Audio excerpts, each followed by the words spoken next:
한국인 10명 중 9명은 평생 한 번 이상 만성 통증을 경험합니다. 허리, 어깨, 목, 무릎 안 아픈 곳이 없어요. 더 충격적인 건 이겁니다. 한국인의 연간 외래 진료 횟수는 OECD 1위예요. 1인당 1년에 평균 17번, 다른 선진국의 2배에서 3배입니다. 그만큼 병원을 많이 가요. 검사하고 약 먹고 주사 맞고 물리치료 받고. 그런데 왜 우리는 계속 아플까요? 안녕하세요, 정우주의 근막건강입니다. 오늘은 한국인들은 왜 아픈지, 우리는 근본적으로 어떻게 해야 하는지 이야기 드리고자 합니다. 제가 정말로 여러분과 나누고 싶은 것이 무엇인지에 대해서도 말씀드리려고 합니다. 끝까지 보시면 건강에 대한 관점이 완전히 달라지실 겁니다. 가보 마테라는 캐나다의 의사이자 트라우마 전문가가 있습니다. 이분이 쓴 정상이라는 환상이라는 책에 이런 말이 나옵니다. 정신적이든 신체적이든 만성질환은 우리가 살아가는 방식의 결과이지 신비로운 일탈이 아니다. 이게 무슨 뜻이냐면 우리가 아픈 건 몸이 갑자기 고장난 게 아니라는 겁니다. 끊임없는 경쟁, 성과에 대한 압박, 수면 부족, 하루 종일 앉아있는 생활,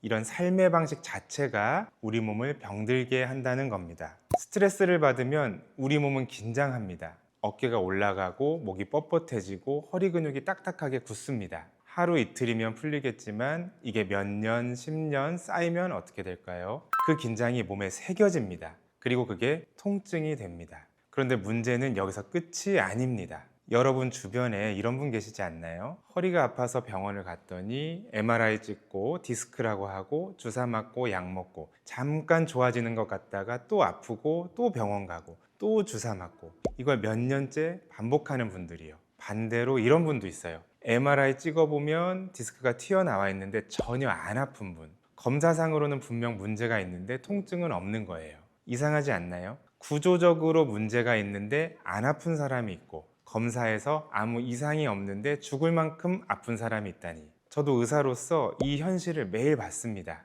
그리고 솔직히 말하면 처음에는 저도 이 문제를 해결할 능력이 없었어요. 사실 저는 의대에서 공부를 잘하는 학생이 아니었습니다. 의업이 정말 내 길인지 확신이 없었거든요. 성적은 그래서 바닥이었고 유급까지 당했습니다. 그런데 제 인생을 바꾼 사건은 첫 통증 클리닉 외래 진료에서 일어났습니다. 환자분이 오셨는데 저는 제대로 된 진단도 치료도 할 수가 없었습니다. 그동안 공부를 소홀히 한 대가였죠. 도저히 얼굴을 들 수가 없었어요. 의사와 환자라는 관계를 떠나서 사람이 사람에게 이렇게 책임감이 없어서는 안 된다는 생각이 들었습니다. 그 부끄러움이 저를 괴롭게 했고 동시에 저를 완전히 바꿔놨습니다.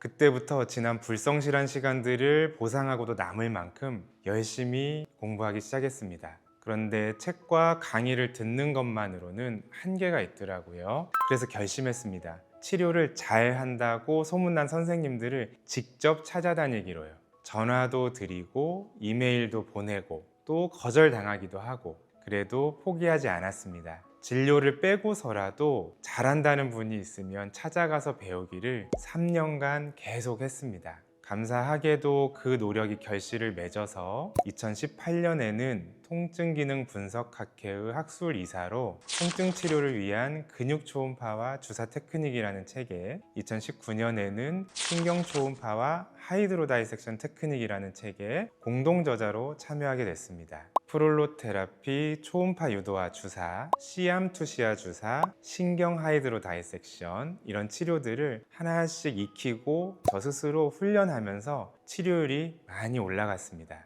그런데 거기서도 한계를 많이 느꼈습니다. 기존의 치료법을 거의 다 익혔는데도 여전히 낫지 않는 환자들이 있었거든요. 그러던 중에 2021년 제가 속한 누가통증연구회의 선생님들을 통해서 근막이라는 것을 알게 됐습니다. 우리 몸의 머리끝부터 발끝까지, 피부 바로 아래부터 내장까지, 혈관과 신경과 림프관에서부터 세포 안까지 모든 것을 연결하는 결합 조직입니다. 쉽게 말하면 근육을 감싸는 얇은 막인데 이게 전신으로 연결되어 있어서 한 곳이 뻣뻣해지면 다른 곳까지 영향을 미치는 거예요. 근막 하이드로 다이섹션이라는 치료법으로 환자분들의 전체적인 근막 흐름을 보면서 치료하기 시작했습니다. 그랬더니 치료율이 또 한 번 확 올라갔습니다.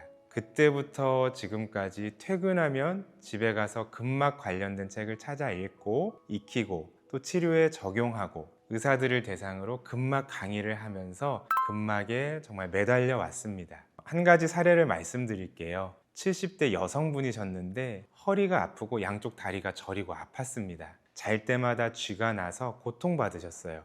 전형적인 척추관 협착증 증상이었죠. MRI에서도 협착증이 보였어요. 다른 병원에서 신경차단술도 받으시고 시술까지 받으셨는데 5년간 거의 개선이 없으셨습니다. 정말 힘드셨을 것 같습니다. 이분이 저희 병원에 오셔서 등, 복부, 허리, 골반, 다리, 발까지 근막 하이드로다이섹션 치료를 받으셨는데요. 치료 2회 만에 잘 때 쥐가 안 나고 허리 통증도 70% 이상 좋아지셨습니다. 처음 오실 때 짚고 계셨던 지팡이를 떼고 들어오시면서 너무 좋아하시던 그 얼굴이 아직도 기억납니다. 이 환자분은 근막 치료를 받지 않았다면 계속 척추관 협착증 치료만 받으셨을 거예요.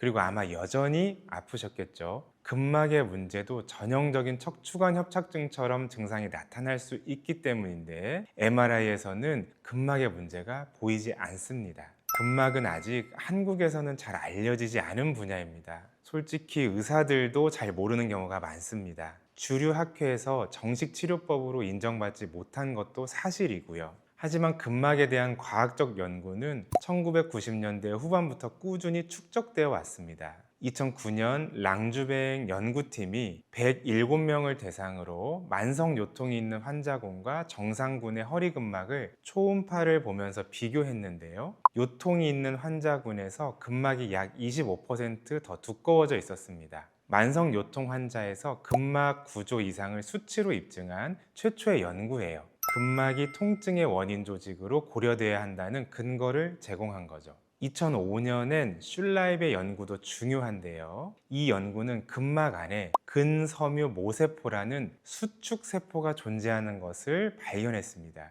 근막이 평활근처럼 스스로 수축할 수 있다는 것을 확인한 겁니다. 즉 근막은 단순한 포장이 아니라 스스로 움직이는 살아있는 조직이라는 거예요.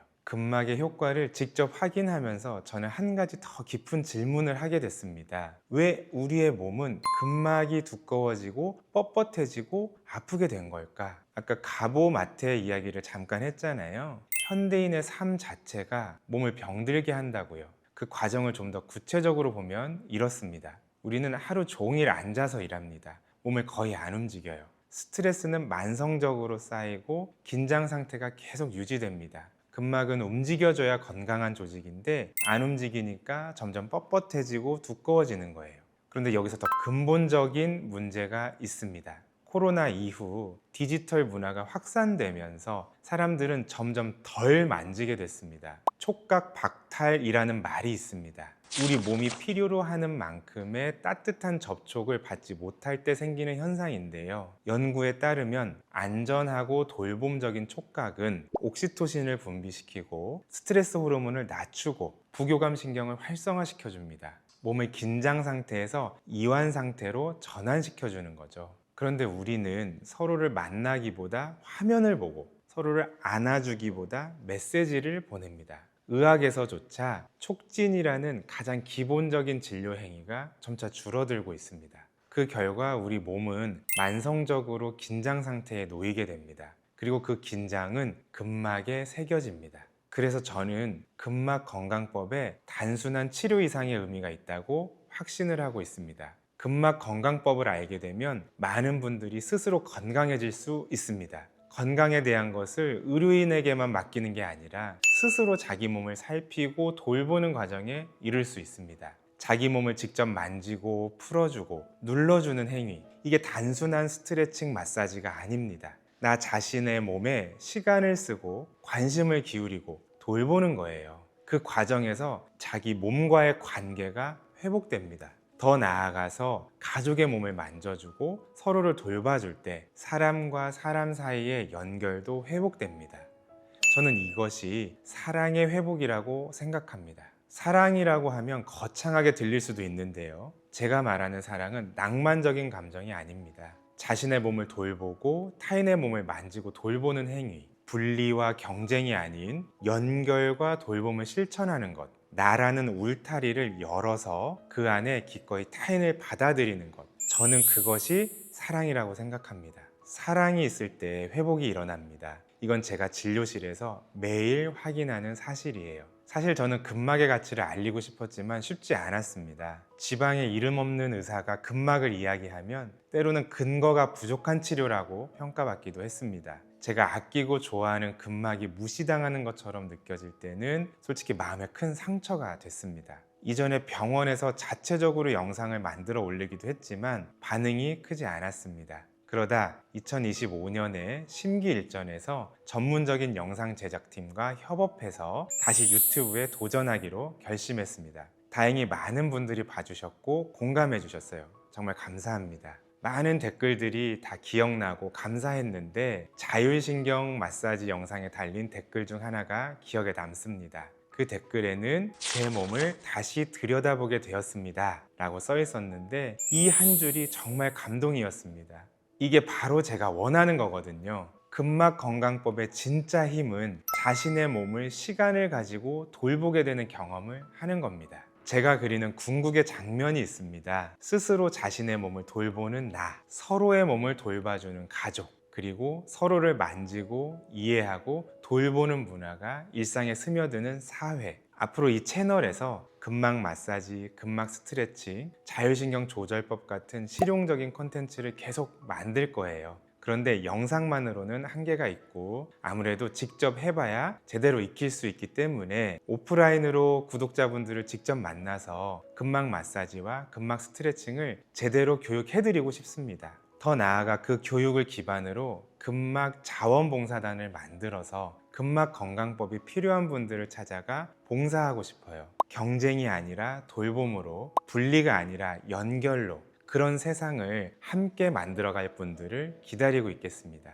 저는 의대에서 공부를 제대로 안 하던 학생이었습니다. 부끄러움이 저를 바꿨고 고수를 찾아다니면서 배웠고 근막을 만나서 치료의 새로운 길을 찾았습니다. 그리고 지금 저는 이것을 확신합니다. 사랑이 있을 때 회복이 일어납니다. 자신의 몸을 사랑으로 돌보고 타인의 몸을 사랑으로 만질 때 우리는 진정으로 건강해질 수 있습니다. 이 여정에 함께 해주시겠어요? 잘 만져줘야 몸이 살아납니다. 근막 건강으로 100세까지 건강해질 수 있으니 꼭 구독하고 알림 설정 해두세요. 정우주의 근막 건강이었습니다.